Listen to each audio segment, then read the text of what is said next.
मसीह यीशु के जलाली और कुदूस नाम में आप सबकी सलामती हो। खुदा का शुक्र चाहते हैं कि खुदा वक्त बा वक्त हमें यह मौका, ये ज़र्फ़ अता फरमाता है कि उसके खैमा इज्तिमा में और उसकी हजूरी और मामूरी का हम दीदार कर सकें। ईमानदार कलीसिया बेशक अपने ईमान की उल्फत और ये गहनगत के लिए हमेशा अपने बदन और अपनी रूह की कुर्बानी पेश करती है, ताकि वो ज़मीन पर ईमानदार भी कहलाए और बरगज़ीदा भी कहलाए। जिंदगी के कितने पल होते हैं वो किसी को मालूम नहीं है, कितने साल कितने दिन होते हैं कोई उससे जानकारी नहीं रखता। ना हम दुनिया के हालात से वाकिफ हैं और ना हम खुदा की कुदरत से वाकिफ हैं, मगर जितना जानते हैं उतना हमारी जिंदगियों के लिए बाइस से बरकत और बाइस से रहमत है और बाइस से फजल है। जिंदगी वो जो खुदा के कलाम को समझे, कलाम वो जो खुदा के मुकाशवात के भेद हमें अता फरमाए। आज की तलावत मुताबिक मुकाशवा की किताब और उसका 16 बाब और उसकी 14वीं आयत से 16वीं आयत तक अपने पास जवेद जौन की ज़बानी हमने सुनी। आइए एक दफा फिर अपने लबों पर खुदा के कलाम को हम लाते हैं और जिन के पास खुदा का कलाम है एक दफा फिर खुदा की शुक्रगुजारी के लिए हम पढ़ते हैं, ताकि हम अपनी आवाज़ अपने साथ बैठी और बैठे भाई की हम क्या कर सकें, मदद फरमा सकें। खुदावंद के कलाम में क्या लिखा है, मिलकर पढ़ते हैं। ये शयातीन की निशान दिखाने वाली रूहें हैं जो कादर मुतर खुदा के रोज़े अजीम की लड़ाई के वास्ते जमा करने के लिए सारी दुनिया के बादशाहों के पास निकल कर जाती हैं। देखो मैं चोर की तरह आता हूँ, मुबारक है वो जो जागता है और अपनी पोशाक की हिफाजत करता है, ताकि नंगा ना फिरे और लोग उसकी भंगी को ना देखें। और उन्होंने उनको उस जगह जमा किया जिसका नाम अब्रानी में हर मचदून है। खुदावंद के पाक कलाम के पढ़े और सुने जाने पर उसकी बरकत अब से लेकर हमेशा तक ठहरी रहे। सब कहें आमीन। आज का टॉपिक बामुताबिक कलाम मुकद्दस का आखिरी जुमला हर मचदून। क्या है? हर मचदून, जंगे हर मचदून। हर मचदून जो है अब्रानी अल्फाज। हर का मतलब है ऊंचा और मचदून का मतलब है वादी, वादी मुर्तफा। और ये वादी लबनान, इसराइल और शाम के एक दरमियानी टुकड़े के दरमियान वाक़या है और ये वादी पहाड़ों से घिरी हुई है। इस वादी का नाम अब्रानी में हर मचदून है, ऊंचा मकाम, बड़ा मकाम। ये वो जगह है जहां पर आखिरी जंग ज़मीन की लड़ी जाएगी और ये जंग एक तकलीफ से अज़ियत नुमा होगी और ये जंग बनी इस्राइल और दूसरी अक़वाम के दरमियान लड़ी जाएगी। और इस जंग का जो लुमे लबाब होगा वो खुदा की हैकल के ऊपर काबज होना, खुदा की दिए हुए वादे के ऊपर काबज होना। मगर इस जंग को जीतना नामुमकिन होगा। ये जंगो-जदल का जो सिलसिला है अरसा दराज से जारी और सारी है और आज भी उसकी हमें तासीर महसूस होती है। दुनिया में दो किस्म के लोग पाए जाते हैं, एक और दूसरे गुनाहगार लोग, ईमानदार लोग अपने खुदा के कलाम पर, उसके अहद पर अमल पैरा हैं। शरीर बदकिरदार जो इंसान है वो हमेशा खुदा के अहद के खिलाफ प्रोपेगेंडा करता है। इसलिए हम देखते हैं जब दुनिया की तारीख पे हम नजर मरकूज करते हैं तो हमें वक्त बा वक्त जो है इसके असरात जो है वो नमूदार होते हैं। हम जानते हैं कि खुदा ने अपने बंदा दाऊद से वादा किया था हैकल बनाने का, मगर दाऊद वो हैकल ना बना सका जो यरूशलेम है, जहां पर यहूदी इबादत करते हैं, जहां पर खुदा की हमदो सताइश की जाती है, जहां पर खुदा की मामूरी, रूह की मामूरी और खुदा का जलाल जमाल और खुदा की फजीलत हम अपनी आंखों से देखते हैं। और वो खुदा का घर, जिंदगी का घर, रोटी का घर, नजात का घर कहलाता है। इस हैकल को बनाने का फिर जिम्मेदारी सुलेमान को दे दी गई। सुलेमान बादशाह ने इस हैकल को 70वीं ईस्वी में इसको तामीर कर दिया। वहां पर खुदा की जो हकूमत फेल के मुताबिक उसकी हमदो सदाई शुरू हो गई। मगर फिर भी ये जो है हैकल में खुदा की कदीम बरकत इबादत होती रही, खुदा के लोग इकट्ठे रहे। हम देखते हैं खुदा की कौम बनी इस्राइल मिस्र की गुलामी में रही, 400 साल गुलाम रही। फिर खुदा ने उसी कौम में से एक जो है मर्दे मजाहत, मर्दे सुरमा, मर्दे काफला पैदा किया जिसका नाम मूसा है। मूसा का मतलब पानी से निकला हुआ। फिर वो मूसा उस कौम की रहनुमाई करता है और वो फरौन की गुलामी से अपनी कौम को बाहर ले जाता है, निकाल ले जाता है और उसमें खुदा की कुदरत काम करती है। वो बाएं नाज़िल कर दी जाती है।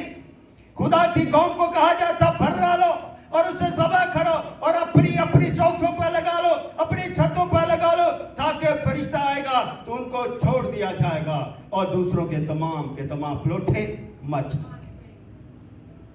ऐसा ही हुआ, बनी इस्राएल कौम ने कुर्बानी की और उसका खून अपनी चौखों पर लगा लिया, अपनी छत पर लगा लिया और खुदा की कौम उस गुलामी से निकल। फिर वो 40 साल बियाबान में रही। खुदा इसे असीम कौम बनाना चाहता था।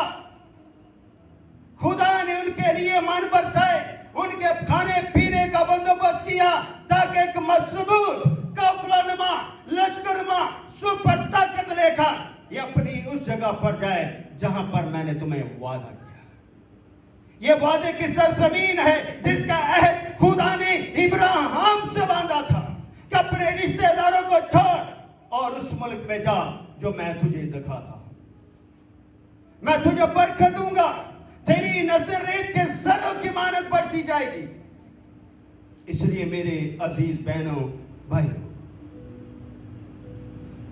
हैकल बन गई।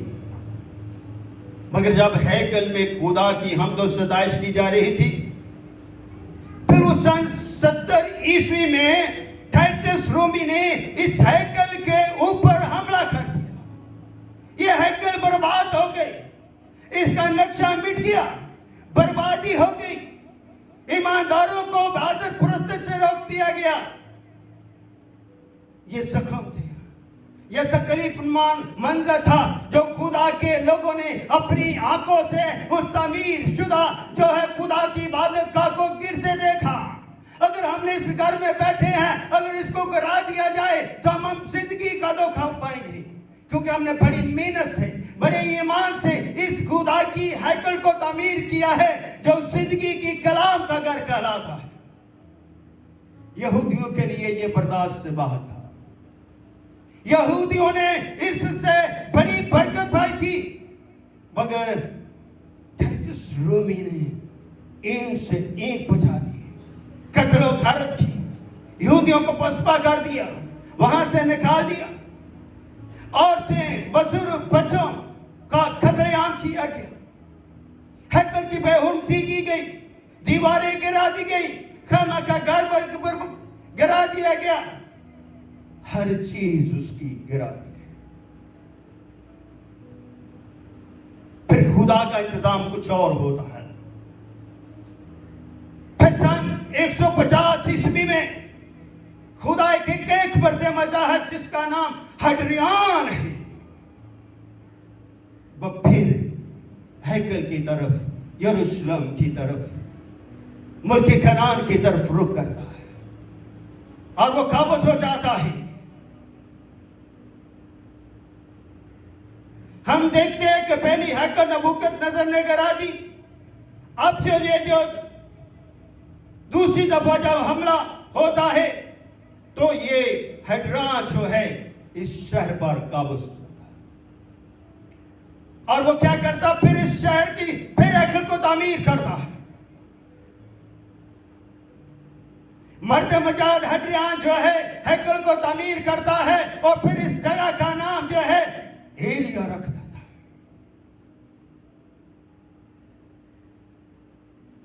यहूदा ने एक दफा फिर खुदा के खेमे में आने का मौका मिलता है, मगर अभी एक नए नाम के साथ, एक नई खुशखबरी के साथ खुदा ने इस्तेमाल करता है। और फिर हम देखते हैं फिर हड्रियान के बाद 1099 में मसीही लोग इस पर हुक्मरान हो जाते हैं। मसीही लोग इसे कंट्रोल कर लेते हैं।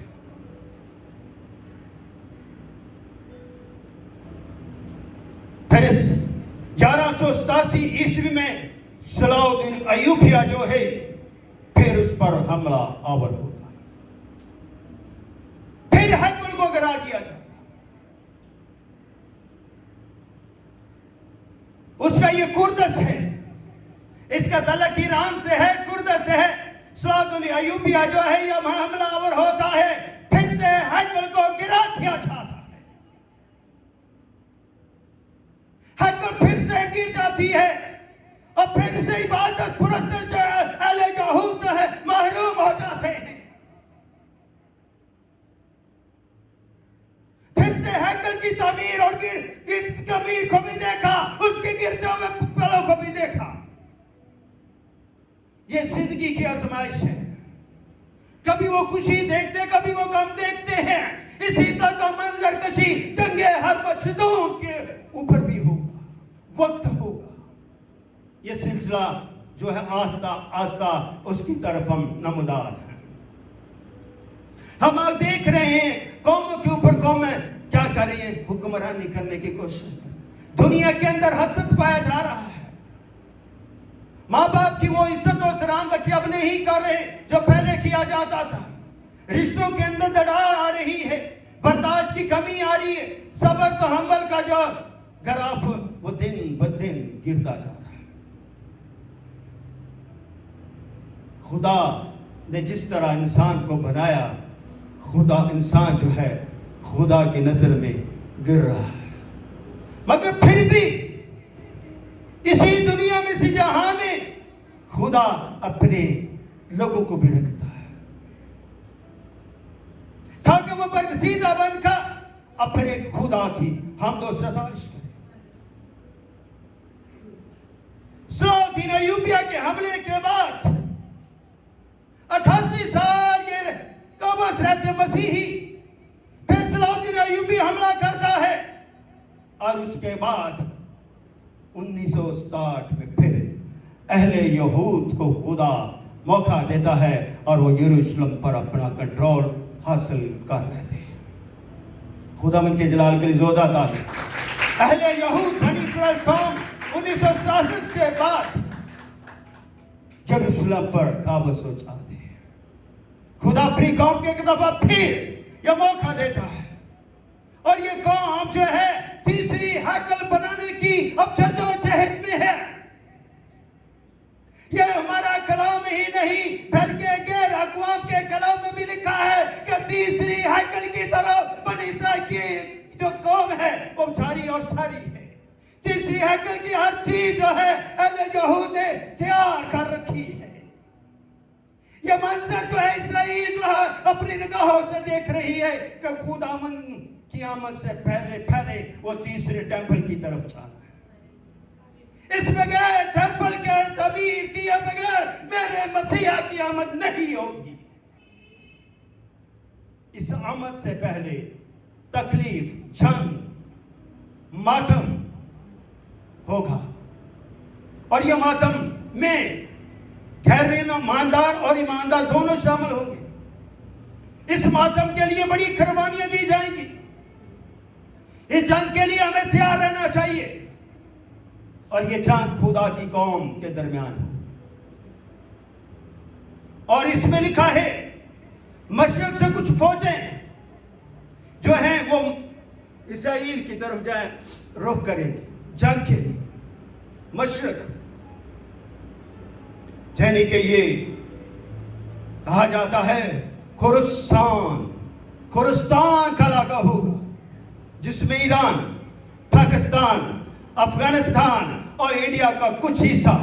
पाकिस्तान की तरफ ये मालाखंड यानी कि जो बॉर्डर लगता है अफगानिस्तान की तरफ, ईरान का बॉर्डर लगता है, कुछ हिस्सा जो है हिंदुस्तान से लगता है। ये 3-4 मुल्क की जो खुरासान की जो फौज है, जो नौजवान होंगे वो इस तरफ रुख करेंगे और बनी इस्राएल पर जो है हमलावर होंगे।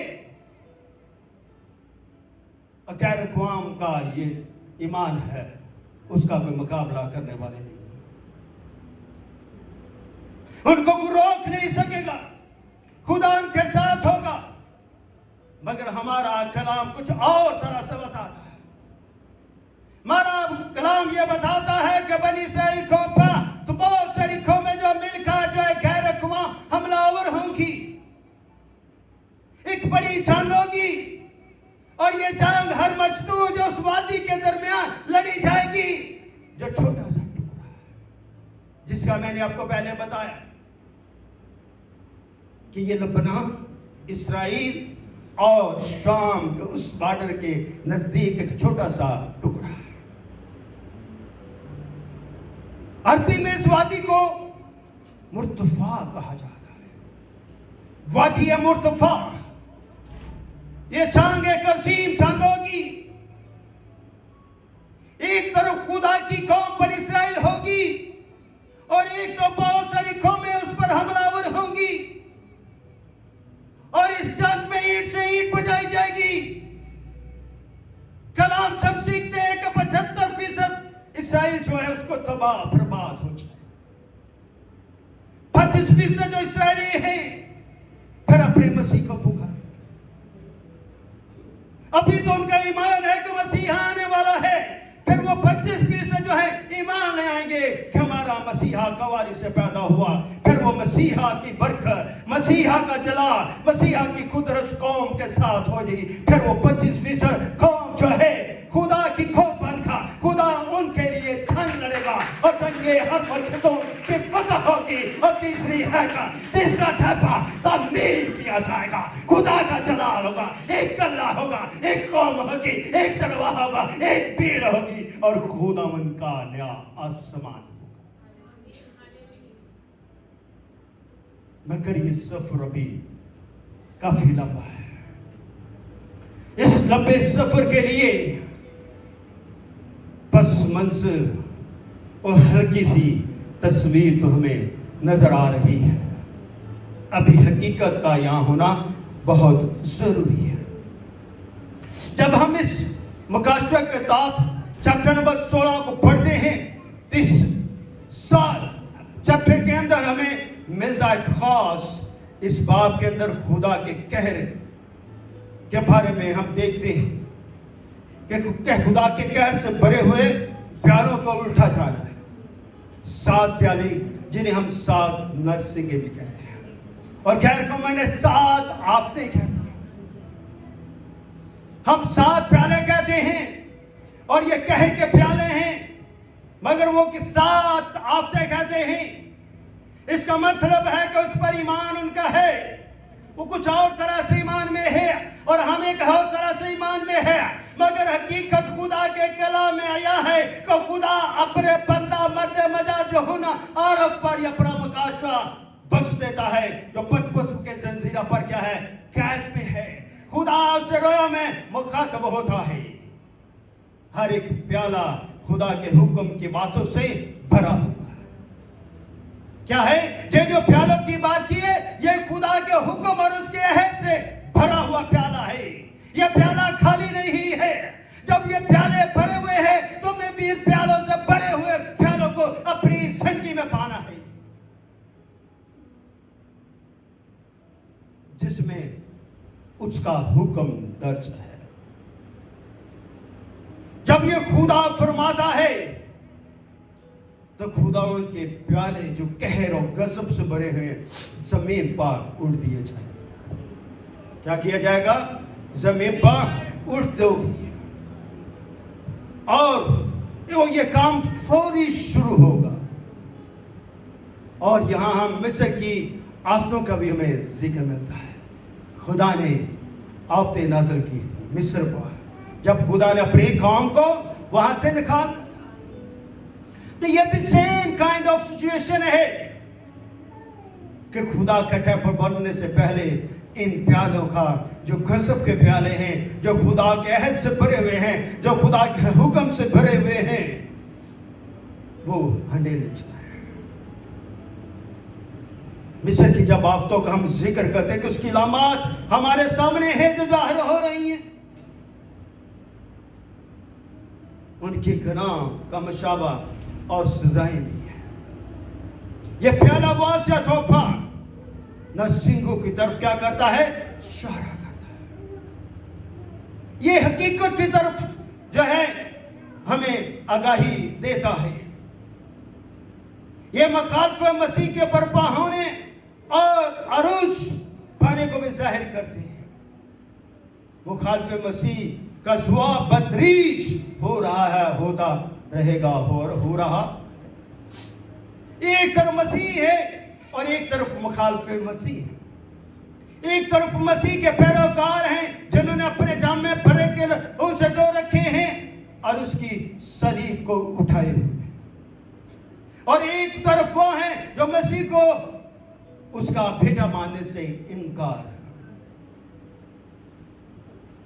मगर खुदा का कलाम हमें बताता है कि कलाम मुजस्सम फजल और सच्चाई से मबूल होकर हमारे दरमियान रहा। हमने उसका ऐसा जलाल देखा जैसे बाप के अखलों। ये जो मुजस्समे इब्नियत है, ये खुदा का कलमा, खुदा का फलौठा और खुदा का मसीह है। ये बाप से निकला। इससे मुखालफे मसीह का जो ज़वाल है ये जारी और सारी रहेगा, और जब तक जंगे हर मचदून नहीं होगी तब तक ये जारी और सारी। जैसे मैंने कहा कि मशरिक़ खुरासान के लोग जो निकलेंगे उनके आगे कहते कोई उनको रोकने ना पाएगा, मगर अरबस्तान के लोग हुकूमतें बादशाह खामोश रहेंगी। ये उनका ईमान है। मगर हमारा ईमान खुदा के कलाम के एक फल सांसों के चलने तक, मरने तक हमेशा उसकी गवाही के लिए टन टन टन करता है। यह पहला जो गजब का प्याला है यह ज़मीन पर उल्टा जाए, दूसरा समुद्र पर, तीसरा प्याला खम और वादियों पर, दरियाओं पर, चौथा प्याला सूरज पर उठाया गया, पांचवा हवान के तख्त पर उठाया गया, छठा प्याला दरिया फरा,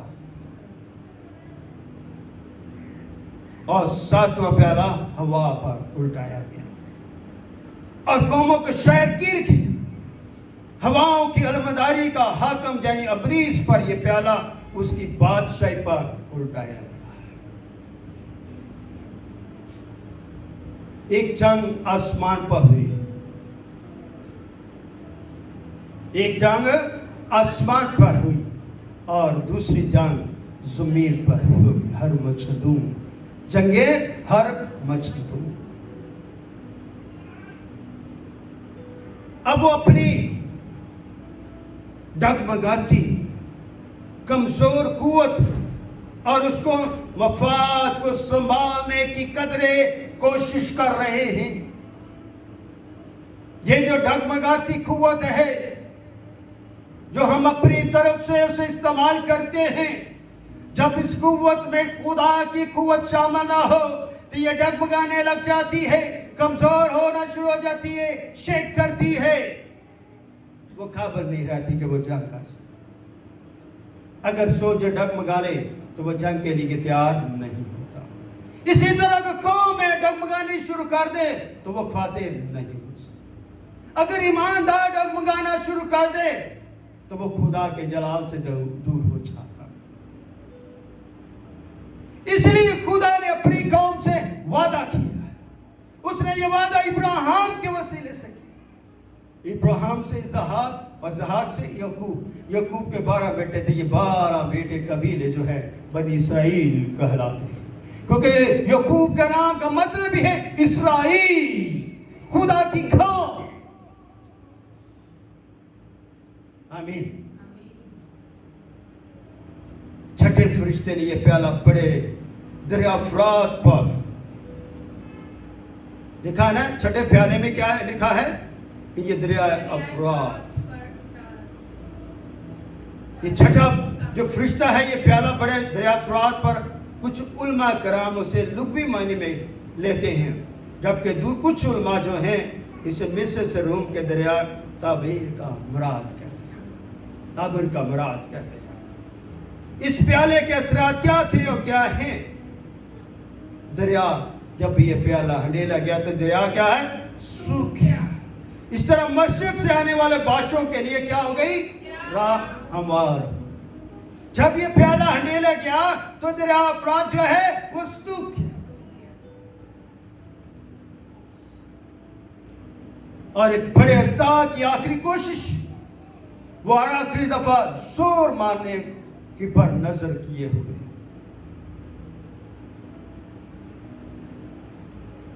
नापाक रूहों जिनकी सूरत मेंढकों जैसी, खुदा कहता है नापाक रूहें, बेहिस रूहें, शरीफ बदकिरदार रूहें जो हैं उनकी क्या है? सूरत मेंढकों जैसी। और जो मेंढकों जैसी जो सूरत है ये जंग करने के लिए अबलीस की फौज कहलाती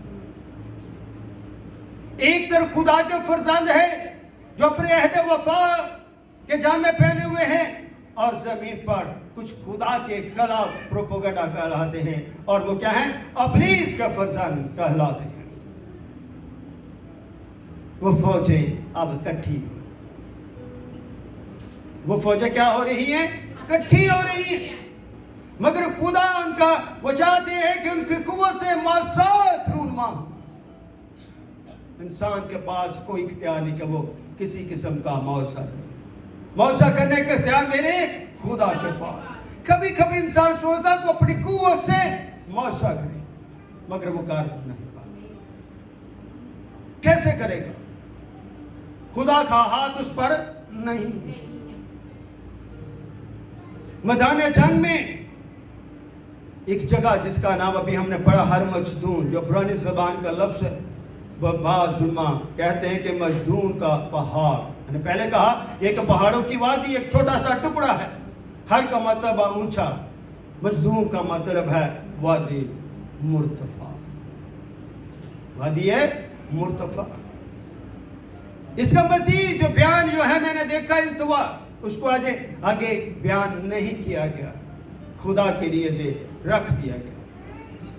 इस मकाशे का खुल रहा वक्त जब हम चैप्टर 19 और 19 से 20वीं आयत तक जाते हैं तो कुछ हमें चीजें नजर आनी शुरू हो जाए। खुदा ने एक बड़ा फैसला किया है, और वो फैसला हमारी आजमाइश से हमें खबरदार करना है। इस जंग से पहले हमारे लिए आजमाइशें हैं और आजमाइशों की आगाही है, और खुदा हमारी खबरगिरी करता है कि हम चौकस रहें, खबरदार रहें, होशियार रहें। 16 15 के मुताबिक जब खुदा का कि कलाम की कुदरत, खुदा के हाथ और खुदा का हुक्म की कार्रवाई होती है, उसकी लड़ाई फिर वो खुद लड़ता है। अपनी कौम की लड़ाई वो क्या करता है? खुद लड़ता है। जिस तरह दाऊद बनी इस्राएल कौम को जब जाति जूलियत ललकार रहा था, तो खुदा ने दाऊद में होकर उस जंग को फतह किया और एक बड़े सुरमा को एक छोटे से पत्थर के साथ उसे क्या कर दिया? जेर कर। जब खुदा साथ हो जाता है फिर हमें बड़े बड़े असलों की जरूरत नहीं पड़ती। इसलिए हमारी लड़ाई इंसानों के साथ नहीं बल्कि उन कुत्तों के साथ है जो आसमानी मकामों में रहते हैं। वो इब्लीस की रूहें कहलाती हैं जो आसमानी मकामों में रहती है। वो हम पर हमलावर होती है, हमारे सुकून को बर्बाद कर देती है, मगर फिर भी हमें होशियार रहना है। इसीलिए कलाम में लिखा है, क्या लिखा है? देखो मैं चोर की तरह आता हूं, खामोशी की तरह। चोर का मतलब मैं खामोशी की तरह आता हूं। मुबारक है वो जो जागता है। उसकी खामोशी, उसका इंतजार, उसका सब्र हमारी जिंदगी में होना चाहिए। और हम मुबारक है, हम जागते हैं, अपनी आंखों से देखते हैं, रूह से समझते हैं कि हमारा खुदा आने वाला है, इंतजाम हो रहा है, तीसरा टेम्पो बनेगा तो खुदा आएगा। अगल और अपनी पोशाक की क्या करता है? हिफाजत करता है। वो हमारी क्या करता है? निगहबानी करता है, ताकि नंगे न फिरे, हम गुनाह के वसीले से नंगे ना हो जाए। जब आदम ने गुनाह किया तो खुदा ने उनके नंगेपन को क्या कर दिया? ढांप दिया। जानवरों को ज़बह किया और उनके चमड़े से उनकी क्या बनाई? लुंगियां बनाई। इसीलिए लिखा है ताकि नंगे ना फिरे और लोग उसकी बरंगी को ना देखें। हमारे नंगेपन को लोग ना देखें। एक फितरती नंगापन है, एक रूहानी नंगापन है। ना खुदा में फितरती नंगेपन में देखना चाहता है, ना हमें रूहानी। हमें अपनी फितरत को भी सुधारना है इस बड़ी जंग से पहले और इस आज़माइश से निकल कर, ताकि हमें हमारे खुदा का पूरा जोर मिले। और उन्होंने उनको उस जगह जमा किया। खुदा अपनी कौम के जगह पर क्या रखता है? इकट्ठा रखता है। 1967 के बाद खुदा ने उस कौम को बुलाकर दिया हुआ, उस पर वो काबिज है, उन्होंने जगह पर काबिज हो गए। ये आखिरी जोर और आखिरी आजमाइश है। इस आजमाइशों से अपने आप को खबरगिरी में रखें, क्योंकि खुदा इसकी खुद लड़ाई करने को है। खुदा अपनी कौम के लिए खुद लड़ने को है। ये ना हो कि खुदा आपके लिए लड़ने को हो तो आप सोए रहे, सोई रहते। खुदा कहता जागो, जागने का वक्त है। खुदा किस वक्त आ जाए हमें मालूम नहीं। तो कलाम हमें जानकारी देता, मालूमात अता करता है, ताकि हम अपने आप में संजीदा हो जाए और अपनी खिदमत की वफादारी खुदा में साबित करें। अपनी खिदमत की क्या करें? वफादारी साबित करें, साबित कदम रहे। खिदमत आज कलाम सुना नहीं, दुआ करना ही नहीं, परस्तिश करना नहीं। बहुत सारे लोग भी करते हैं, गैर कौमें भी करती हैं, हम भी करते हैं, मगर एक बात मेरी समझ में नहीं। बड़ा ये अजीब सा मुकाशवा है कि इब्राहिम से 3 कौमें हैं, अहले यहूद, दीन मसीहत और दीन इस्लाम। ये इब्राहिम की नस्ल से, और खुदा ने बरकत दी है। ये तौहीद पर भी मुत्तफिक हैं कि एक ही खुदा है, एक ही खुदा की बंदगी करनी है। मगर फिर भी ये लड़ाई झगड़ा इस जमीन पर हो रहा है। इसका मतलब है कि इसके अंदर खुदा का कोई मकसद है और खुदा का मकासद जो होता है उसके मिशन को जाहिर करता है, उसके मंसूबे को जाहिर करता है, उसकी तकमील को जाहिर करता है, उसके रूज और सरफराजी को जाहिर करता है। इसलिए तो मेरा हरावल और मेरा चढ़ावल कहलाता है। और वो यहूदा का बब्बर मेरा मसीह है।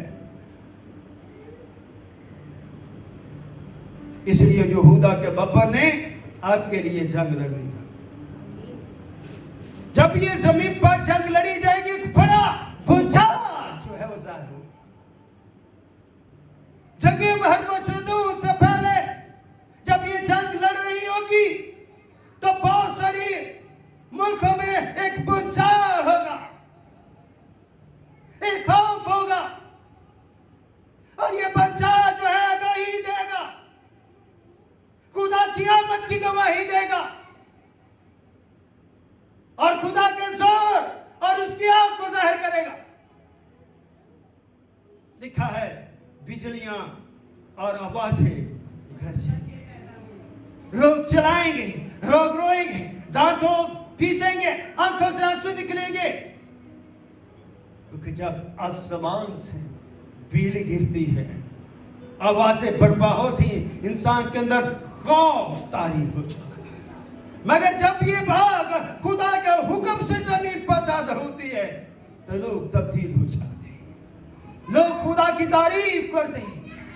जिस तरह में ईद पेंतिकोस्त के दिन देखे, जोर की आंधी का सन्नाटा छा जाता है, आग के शोलों की बढ़ती ज़बानें दिखाई देती हैं, मगर यहां पर कुछ और ही सा नजारा है। इसलिए जब बिजलियां और आवाजें घटेंगी, धुएं पैदा होंगे, जो गुनाह के पहाड़ हैं, जो अपने आप को बड़े मजबूत समझते हैं, वो चकनाचूर हो जाएंगे। क्या हो जाएंगे? चकनाचूर हो जाएंगे, यानी कि शिकस्त खुर्दा हो जाएंगे, और गुनाह की बेतसीर नेस्तो माबूद हो जाएगी। फिर एक ही गला होगा और एक ही चरवाहा होगा, और मेरे मसीह का जलाल होगा। खुदा आज के गुलाम के वसीले से आप सबको बधाई।